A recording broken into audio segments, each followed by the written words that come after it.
নদিয়ার চাকদহের জগদীশপুরে সতীমাতার মন্দিরে অক্ষয় তৃতীয়ার পুণ্যলগ্নে সাপ্তাহিক পূজার সূচনা হলো। এইবার থেকে প্রতি সপ্তাহে শুক্রবারে মন্দিরে ধারাবাহিকভাবে পূজা অর্চনা অনুষ্ঠিত হবে। সতীমায়ের এই পুজোকে কেন্দ্র করে অকুস্থলে মানুষের মধ্যে ব্যাপক উৎসাহ উন্মাদনা ছিল চোখে পড়ার মতো। কি বলছেন শ্রী শ্রী রামশরণ ও সতীমায়ের মন্দির কমিটির অন্যতম সদস্য চণ্ডীপাল? আপনারা শুনুন এই বাংলার সংবাদে। বাংলার সাথে মানুষের পাশে। নদিয়ার চাকদহের থেকে সমীর দাসের রিপোর্ট।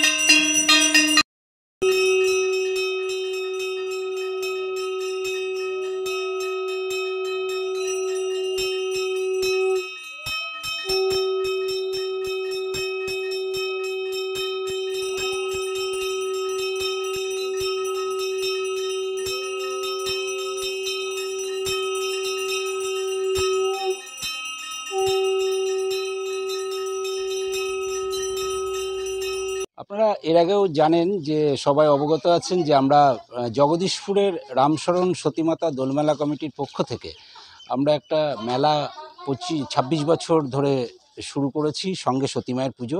এটা হলো জগদীশপুরের চণ্ডী মণ্ডপের পাশে, দুর্গা মণ্ডপের পাশে। এটা এই নবনির্মিত মন্দিরে আজকে সতীমায়ের শুক্রবারের মায়ের জন্মদিন এবং কর্তাবাজা সম্প্রদায়ের যে আউলচাঁদ তার যে বিধি অনুযায়ী আজকের এই পুজো প্রত্যেক শুক্রবারে আমাদের এই পুজো শুরু হলো।